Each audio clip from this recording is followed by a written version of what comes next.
All right, everybody. Appreciate everybody listening in on another college baseball coach interview. This is Andy Drake with NCSA Baseball. Very excited to have Coach Matt Hollod from Northwest Nazarene University this morning. Coach, how you doing? I'm good. Thanks for having me. Absolutely appreciate you making some time here. So, you guys are off to about man, we're like quarter of the way into the season already. It's crazy in February we get going so quick. But just kind of give us a little insight on how the spring is looking for you guys so far. How are things coming together for you? Well, as typical, the first few weeks of the season, we're trying to figure out how to use our guys, what we got, who's ready, who's not, what we need to get better at, and um, it wasn't too different last year. I mean, last year I think so. We're 7-7 this year. Last year we were 9-7 at this time, and so it's early. We're playing a bunch of guys and seeing what we got, but that's typical early season for us.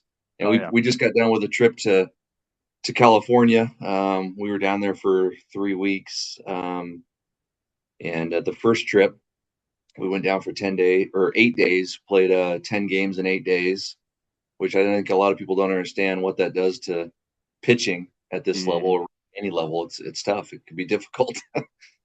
So, For sure. And the level of competition you guys are facing early in the year, obviously always very strong there, D2 baseball there on the West Coast. But you guys have had some really nice runs here recently. So talk a little bit about just kind of, what have been some of the keys to success for you guys, man? Couple of World Series runs there the last handful of years. What would you kind of credit some of that success to?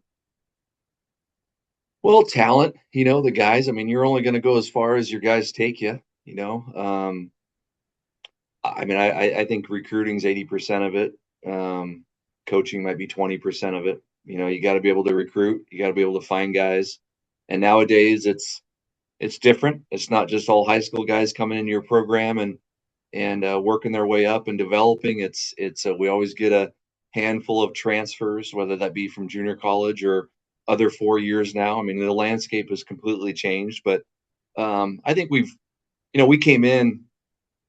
I don't know if this is our seventh or eighth year here now. But we came in and the program was in last place, and I think they had a team ERA of near a 7. Um, and in just a couple years, we went to the World Series, and then we just went to the World Series again last year. And I think it comes with the talent. I think it starts with recruiting and finding the right guys. Absolutely. I mean, it's all about the players a lot. Obviously so you've got to put it together. You got to, make things gel as a coaching staff, but it's a lot about the players, no doubt. So talk a little bit about, kind of how you guys construct that roster. So, Idaho, I've never been there. Looks beautiful, but man, it's up there a little bit, right? So how do you guys go about like recruiting? How do you guys go about seeing players? How do you kind of go about, sort of seeing who it is that you want to put on your roster? How do you connect with guys? Just kind of talk a little about how you guys get your whiteboard put together.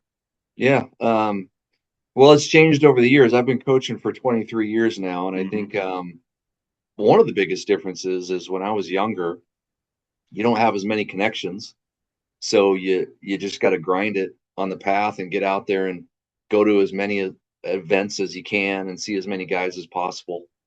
Um, One thing that I realized as I've gotten older, and Joe, our head coach, he's been coaching. I think him and I combined have 43 years combined of coaching, and what comes with that is just a lot of connections. And a lot of times recruiting is you get a phone call from someone or you get a text message from someone that says, hey, check this kid out, you know.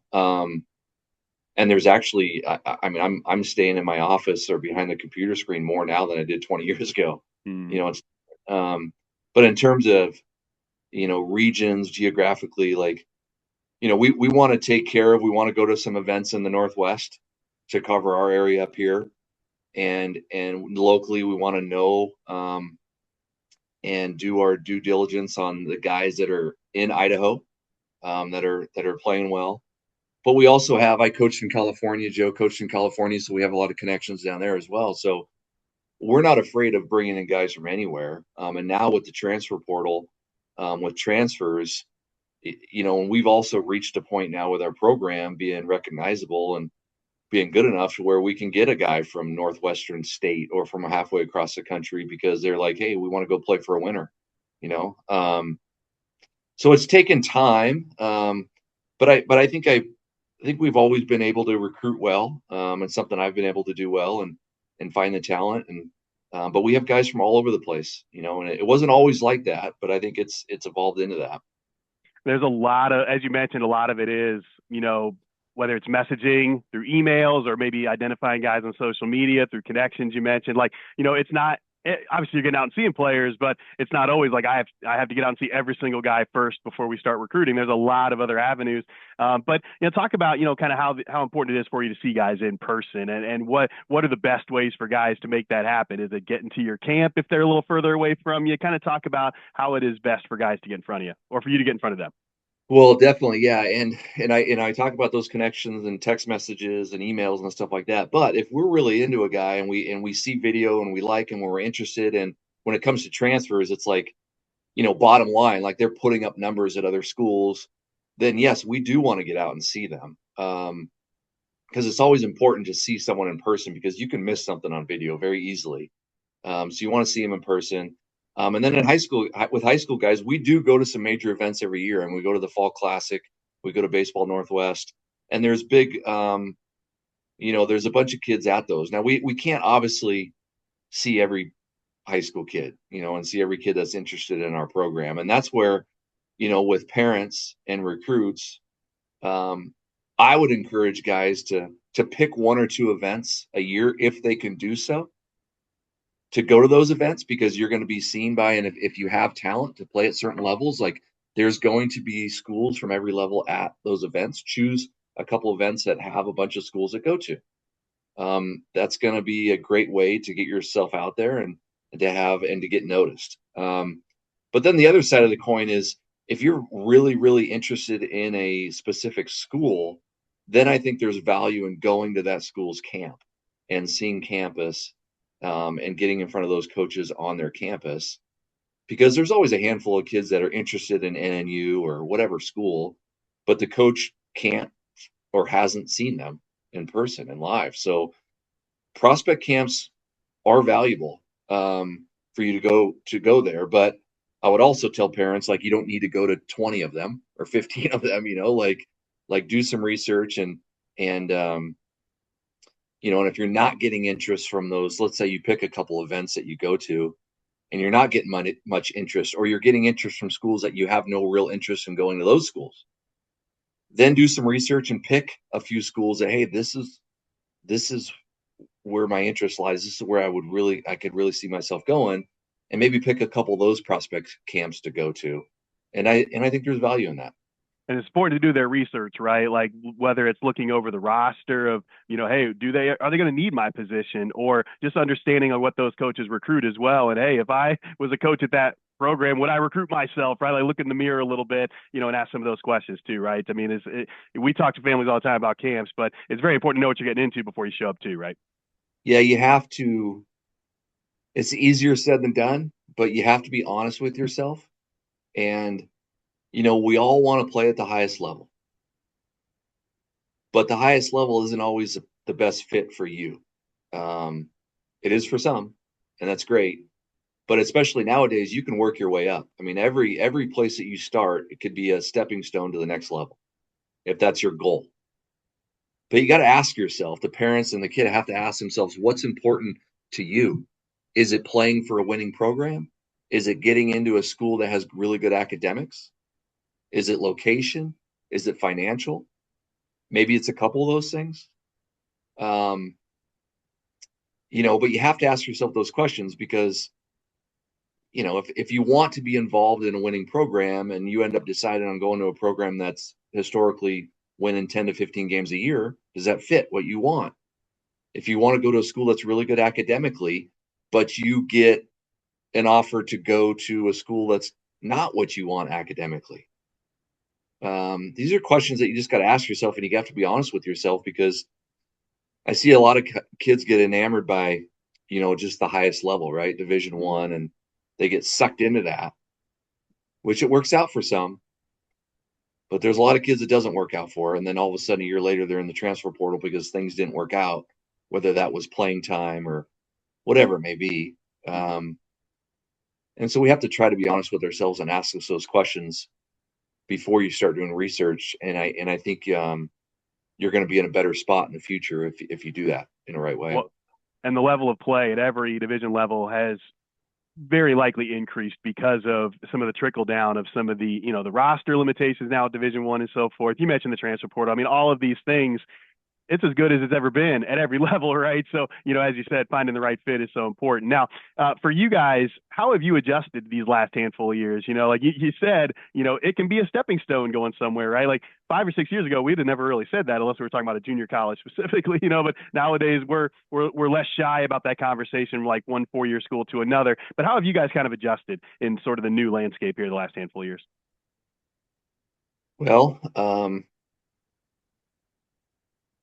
we we've just adapted to the landscape. The landscape, there's obviously, we can get guys from Division 3, we can get guys from Division 2, other Division 2 and Division 1s. You can. It's just part of the equation now. And so you have to be open to it. With high school kids, we've taken the approach, and we actually took this approach before the rules even changed.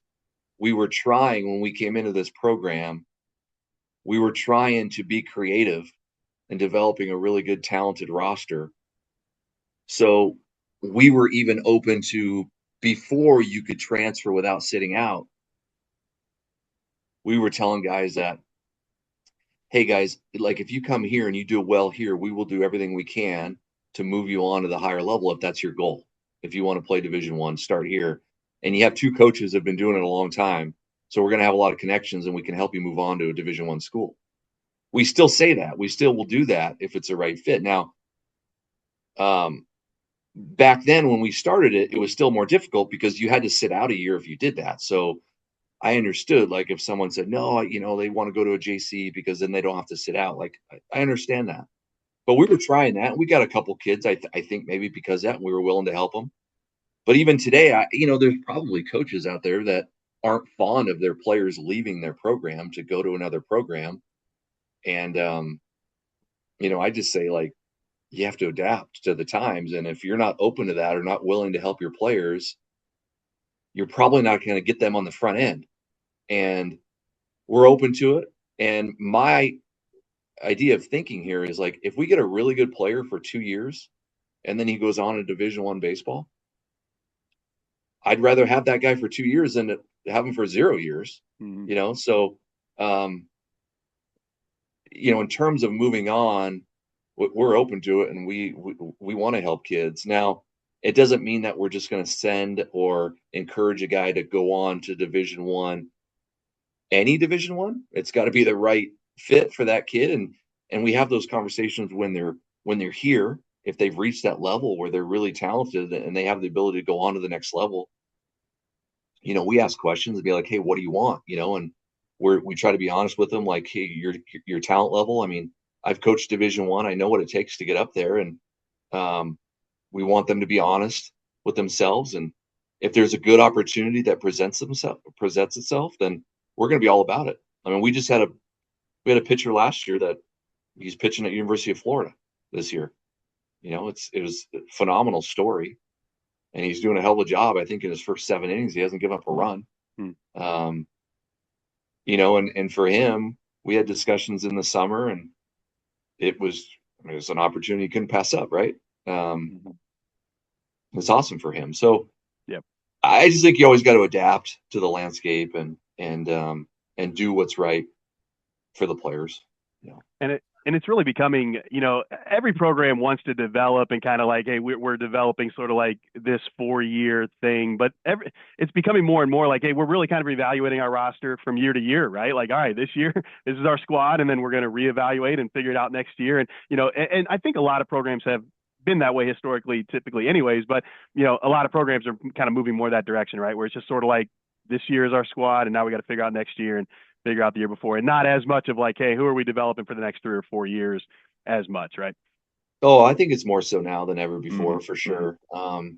Unless if you're a school that doesn't get a lot of transfers, but we go after transfers, and we have a good mix of high school guys and transfers, and our success rate. I looked at this a couple of years ago. Our success rate in terms of recruiting high school kids, recruiting junior college kids, and recruiting 4-year transfer guys, and the percentage of those guys that and I graded it off of like how many of those guys were basically guys that just produced for us or helped us. Didn't have to be all conference, didn't have to be all region or whatever, but basically were guys that ended up playing a lot for us and produced for us. And our success rate when it comes to the transfers, junior college and 4 year, is a lot higher, than high school. Um, and it didn't surprise me when I found those numbers, because the transition from high school baseball to college baseball is huge. And I think it's bigger. I think it's a much more difficult transition from college, or sorry, from high school to college than it is from college to pro ball. Because in college, when you leave and you go play pro ball, you go to single A or rookie ball or high A, whatever, and you're playing with other guys similar to your age, or you're playing with really, really good high school players. You're playing with very talented guys, but you're similar. Your talent level is very similar to them when you go to pro ball. When you're a high school kid and you come in at 18 years old, and now all of a sudden you're playing with 21-year-olds, 22-year-olds, now 23-year-olds. It's a big shock, and some guys excel and some guys it won't even phase them, right? But there's a lot of high school guys who are like, wow, welcome to college baseball moment, just hit that kid. And it may take that kid a year or two before they are really ready to play at this level. So knowing that and knowing those percentages that we found a couple years ago when I did that research on our recruits, transfers are valuable to us.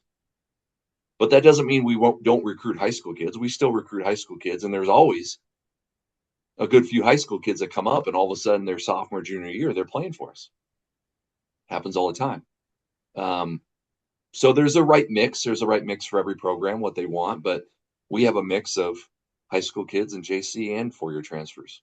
Yep, yep. And the reality is every program is going to operate a little bit differently as well. And so I think that's important as a recruit to, ask those questions. How do you guys mix, and how do you guys anticipate the roster turnover and so forth. Now, as far as, the guys coming in, you got to be really good too, right, to make that move. It's not, you have that conversation about, yeah, you come here and, we'll help you move up if it happens, but you got to actually produce when you get here, right? Like it's, or to be that, if you're going to look at like a D3 or NAIA guy, that guy's got to be really good coming out of that level, right? It's not just a run of the mill kid. So that's also part of it. You got to go produce once you go wherever you're going to start too.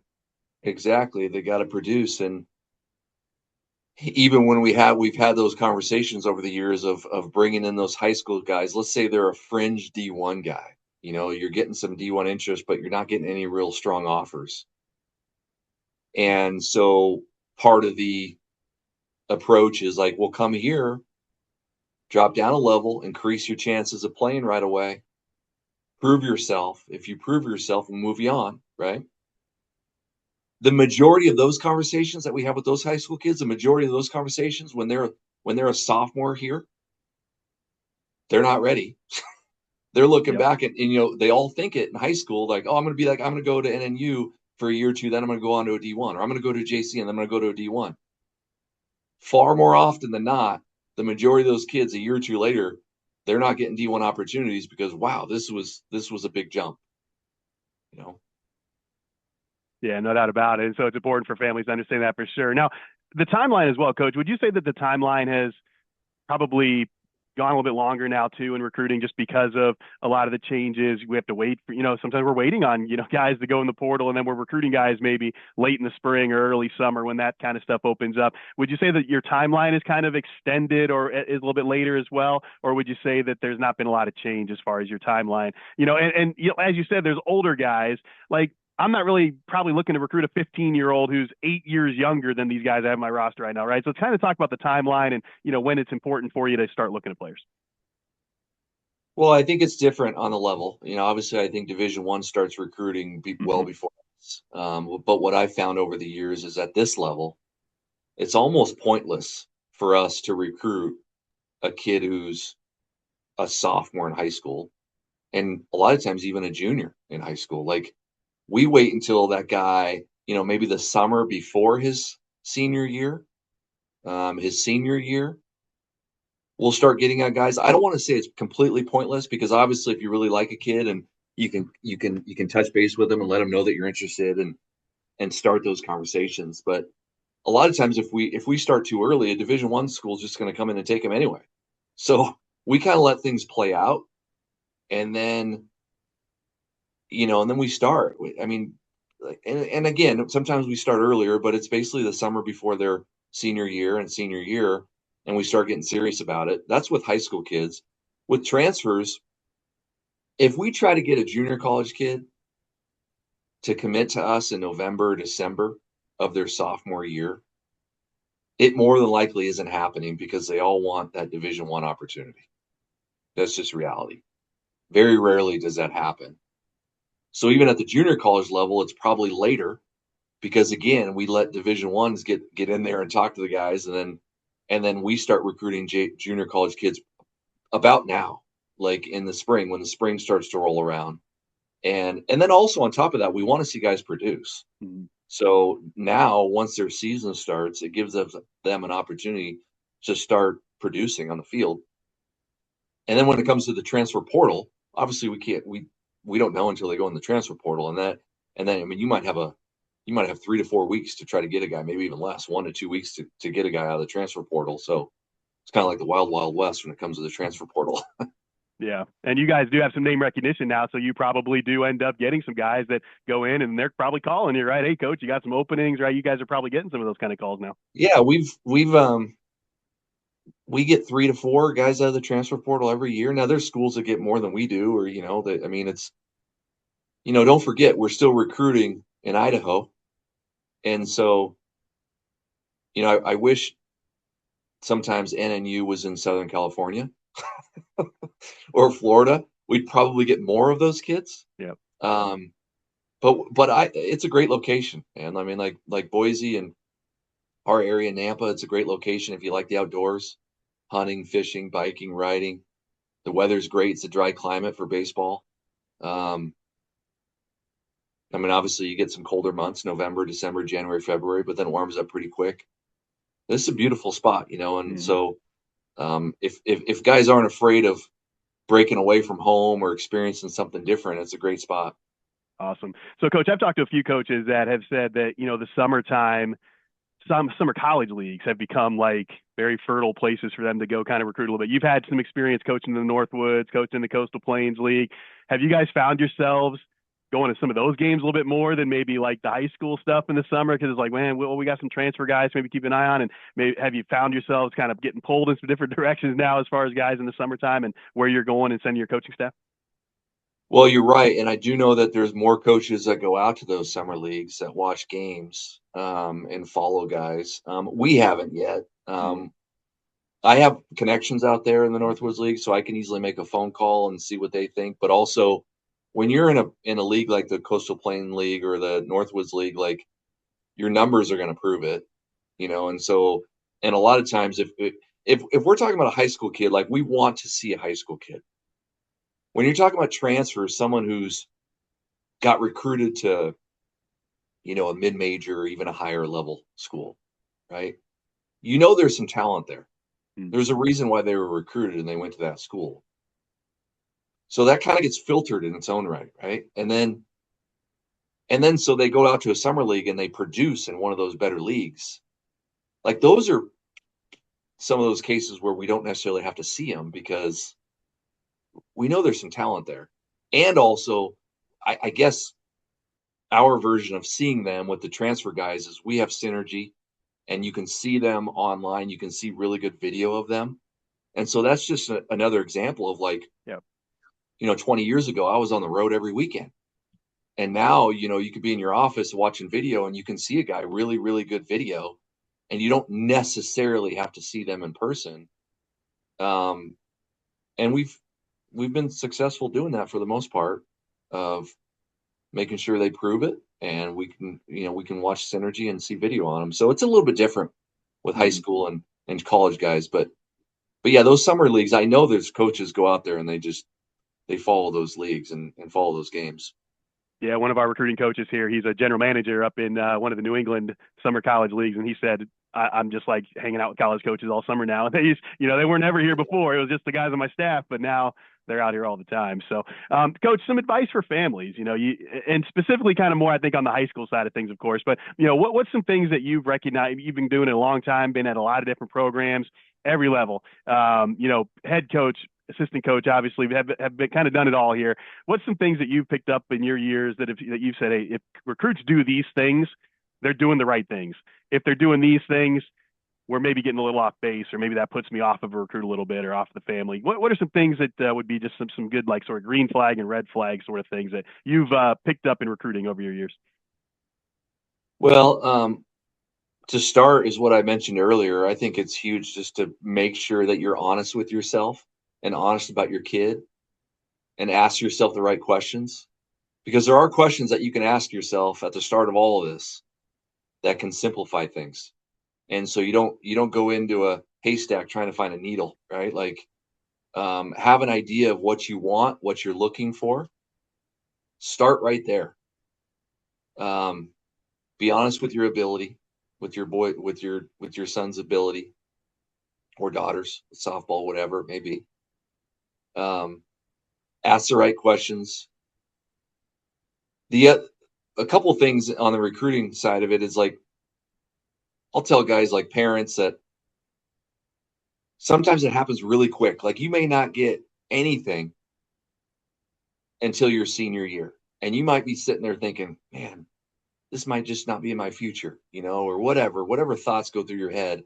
And then all of a sudden you go to one event, all of a sudden you get like 6 or 7 phone calls. And then it can happen really, really quick. You get nothing, and all of a sudden you're being asked to sign a letter or to commit within 2 weeks after you go to that event. I will say that I would be cautious of teams or schools that call you, and let's say they offer you, or they want you to commit within 24 hours or 48 hours.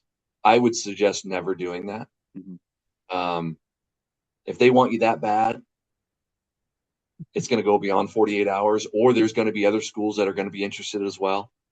Um, I think that's a red flag for the program if they do that. Mm-hmm.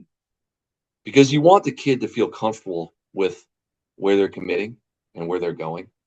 Now, obviously, I understand on our end of it, there are timelines, right? Like, we're not going to put like a big scholarship out there and just leave it out there on the table for months. Like, I understand both sides of it, but there's got to be like a happy medium there, so don't let teams pressure you. Okay. You got to feel right about it.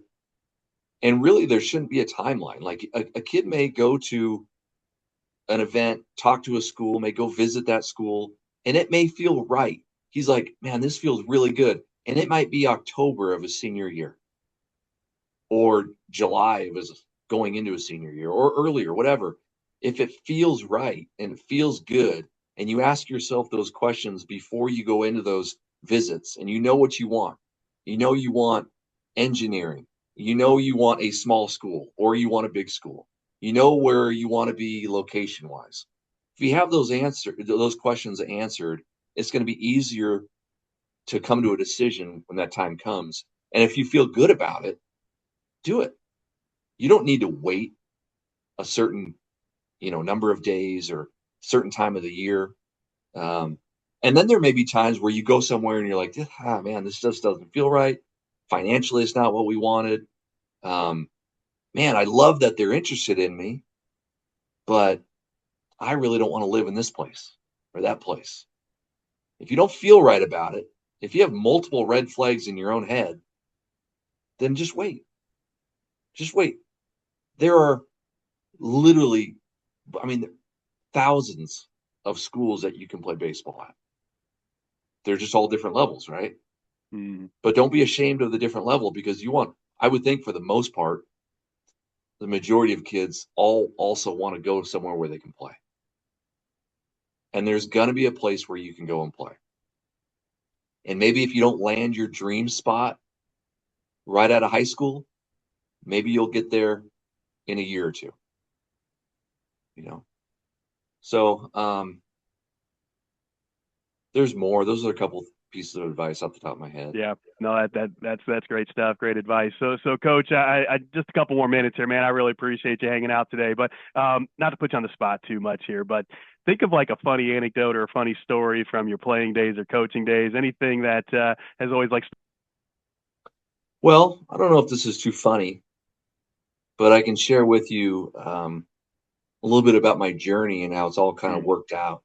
Mm-hmm. Um, like I said, I've been coaching for 23 years. I got into after I got done playing, a couple years after I got done playing, I started coaching at University of Portland. Was grateful for the first opportunity to coach. Was kind of in awe, like I can't believe wow, like I'm here, like I'm coaching, right? Coached there for 5 years, got let go. Eventually, the staff got let go, and kind of got to find your way. And so I went to uh, Willamette and helped out for a year there. Then I went from there. I went out and coached in the summer in Hawaii, and there I met the head coach at Southern Utah University.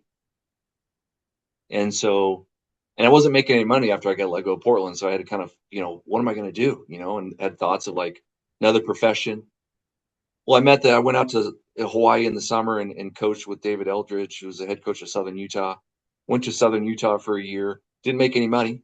It was free. It was just, volunteer. They dropped the program. Mm-hmm. So I went out and I got a head coaching gig in the Northwoods League at that time. So then I went right from Southern Utah to Wilmer, Minnesota. And at the end of that summer, I was, wondering, like, what am I going to do? Like, Southern Utah no longer has a program. Like, what am I going to do? I recruited a kid from Florida Gulf Coast, and Rusty McKee, their coach at the time, came out and was watching his players. And we were sitting up above our dugout during BP, and we were just sharing stories. And he was talking about my plans and stuff. And I said, well, you have nowhere to coach and blah, blah, blah. So he knew he had a connection out east at DeSales University. It was a Division III school. Mm-hmm. And I was like, yeah, I mean, I'm looking for anything, I want to stay in the game. And so I went out there on a small stipend. And from there, I was there for a couple of years. And then I got a head coaching job in that conference at another D3. And so I went up there, but that was a part-time head coaching job. So it was still kind of a stipend. And I had to become an admissions counselor as well as a coach to be the head coach. It's kind of crazy, but I was out there for 3 years. And then I got to a point where I was just like, man, like being on the East Coast, what am I doing out here? It had nothing to do with the East Coast. It was just that my whole family was out West. And I was like, man, if I'm going to stay out here, like I can't, like my family's out West, like I got to go back. So I resigned. I had met a girl out there and we were dating, and I told her, funny thing was we got engaged. And then I told her after we got engaged, I was leaving back West. And man, talk about finding the right girl. She's my wife to this day. She's the greatest thing. And she dropped everything and moved out West with me. We went into another volunteer position at Cal State Northridge because I knew Greg Moore and Jordan Tuig and guys. And so I helped them out at Cal State Northridge. From there, that first year, we got married that year. Then from there, I went to RCC. RCC, I got a small stipend. So it's been basically a lot of other than 2 years, because I was 3 years at University of Portland as a volunteer, and then I went 2 years full time before being let go. And so it was like 2 full-time coaching years. And there was like, I don't know, 12 in there, and like 7 of them were like volunteer, and 5 of them were like small stipend, right? Mm-hmm. I go to RCC. When I had gone full time at Portland, I had bought a house in Portland, and I had kept that house during this whole time. And when I went to RCC, it was a small stipend again for 2 years. And I told Rudy at RCC. I'm like, I can only afford to do this for a couple of years. I had sold my house in Portland when I was at Cal State Northridge to make everything work. And at RCC, I was like, I can only afford to do this for a couple of years, and then I got to, like, I don't know, hopefully move on or get out of baseball. Um, and so after that second year came up, it was like July, end of July, and we were making plans to go to Colorado, where my parents were, and my sisters, and make something work there. Like, get out of baseball. We had literally made the phone calls, and Joe Schaefer was at Point Loma at the time. He was a head coach there for, I think, 15 years, and he got the head coach here at NNU, and he called the head coach of Boise State at the time, who had a program for a couple years, Yep. Gary Van Tol, and asked if there was any recommendations on guys that can help him on staff that knew the area well, that could really recruit. And so he recommended my name. Joe called me. Then I went like a week and a half, and Joe didn't call me. I was like, oh God, what's going on? And he ended up offering me the job. Got back into a full-time position. Been here for 8 years. Love working with Joe. And again, that's not a funny story, I guess, but it's just a story of just the grind, I guess, if you want to call it, or just college coaching in general. I'm sure stories like that are similar across the board with a lot of guys. No, yeah. So it's been a hell of a journey. Yeah. And like I mentioned, my wife, like, has been through a lot of it with me, and she's been supportive of that. She's been the best. And um, honestly, I think it's made me a better coach over the years. And I wouldn't have it any other way, but it's been kind of a crazy story, man. Yeah, there's very few of us that get into it for the big bucks, right? We're in it because we love the game. Yeah. Awesome. Awesome. Good stuff. Well, Coach, this has been awesome. I really appreciate your time today. If there's anything we can do to help you guys, please let us know. And I'd love to get you back on for another conversation some point down the road. All right. Thanks, man. Take Awesome. care. Have a great one, Coach. Thanks a lot. All righty.